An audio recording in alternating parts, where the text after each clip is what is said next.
Hi, and welcome to another C# beginner tutorial for the Stride game engine. In this tutorial, we learn about virtual buttons.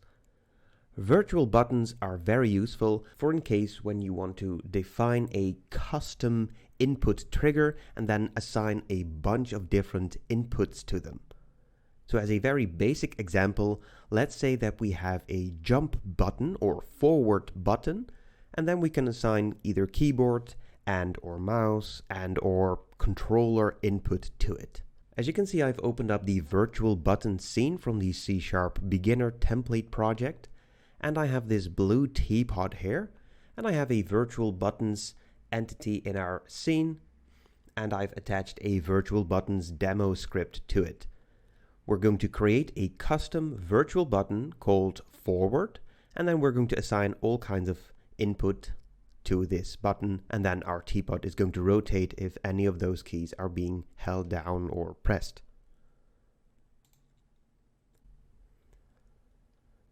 The first thing that we need to do is check if our input class has the virtual button config set class constructed. So we can find this under input virtual button config set, and if that value is null, then simply create a new virtual button config set. Now let's create a new virtual button binding. And we're going to call this forward W because we're going to assign the W key to this forward element. All we have to say is new virtual button binding. Then we have to specify the name of our virtual key. Let's call it forward. And then as a second argument, we have to specify what the input key is. So let's start with virtual button, keyboard, and then the W key. So now we have a virtual button binding configured, but let's add a couple of extra keys as well. In many games, you'll see that the W key is the forward key. So let's also add the up arrow key as well, because some people like to use the arrow keys for movement. We can still leave that forward name for our virtual input, but let's change the variable name to forward up. Just as an example, let's also add a mouse button. So I'm just going to say left mouse, and then instead of keyboard, we have to say mouse. And let's just use the left mouse button for this. Now, just for the sake of this example, let's also add a controller configuration here as well.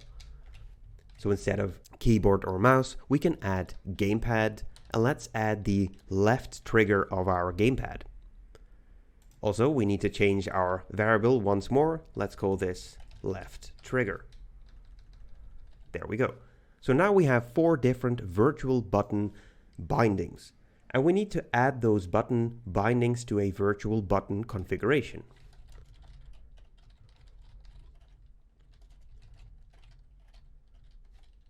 There we go. And as soon as we've made this button config, all we have to do is add our custom mappings, our forward mappings to this virtual button config. Let's repeat that for all the variables that we've made. So forward W, forward up, forward left mouse, and then finally left trigger. The last thing that we have to do here is say to our input virtual button config set, we have to add that virtual button configuration that we've just created. We have to add that to it. Let's change the name so that it's a little bit clearer. The virtual button configuration for the forward virtual key or virtual button. So now we're done with the setup. We've created this virtual button and it's listening to the word forward, and it has 4 different, user inputs assigned to it. Now inside our update loop, all we have to do now is get that virtual button that we've just created to see if there is any input happening. So let's create a variable called forward, and then we're going to say input get virtual button And between the parentheses, the first parameter that we have to fill in is the index or the configuration index. And then as a second parameter, we have to specify that forward key that we've just defined above in the start method. Now the value that's being returned by this getVirtualButton method, let's go there, you can see that it is a float value. And you might wonder why this is a float value instead of a bool or just an integer like 1 or 0, and that's very specific to the gamepad, and we'll see that in a moment. Let's first check if we are actually moving forward. So what we can say is forward, if that's higher than 0, well then we are moving forward. Let's grab the delta time for a second.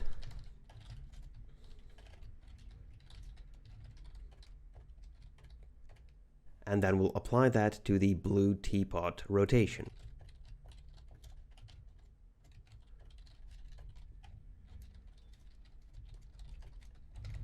Okay.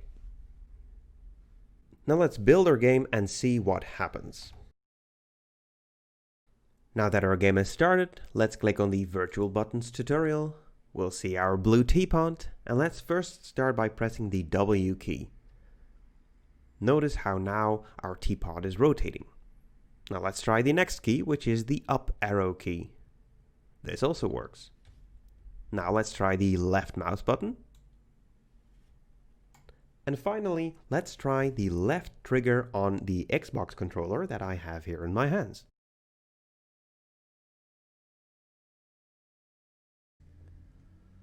We've now seen how to create a virtual button configuration for the forward input keyword, and we've assigned various keyboard, mouse, and gamepad or controller input for it. One last thing that I want to point out again is that the getVirtualButton returns a float value. So why is that important?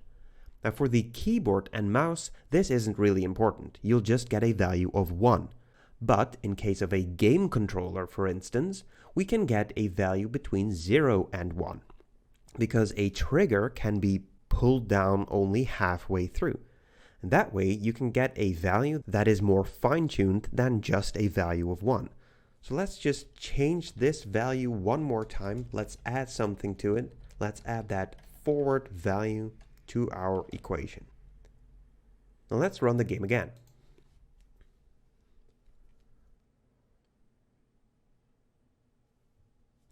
We go to Virtual Buttons one more time. If we press the W key, we rotate left mouse button, the up arrow key. But now let me press the left trigger on my controller and let's just move it very slowly. We can do this with a very specific amount of the way that we have our button on our controller pressed. So if I'm holding it only halfway through, you'll see that the rotation is far less than that 1 we have when we use the arrow keys or the W key or the left mouse button key.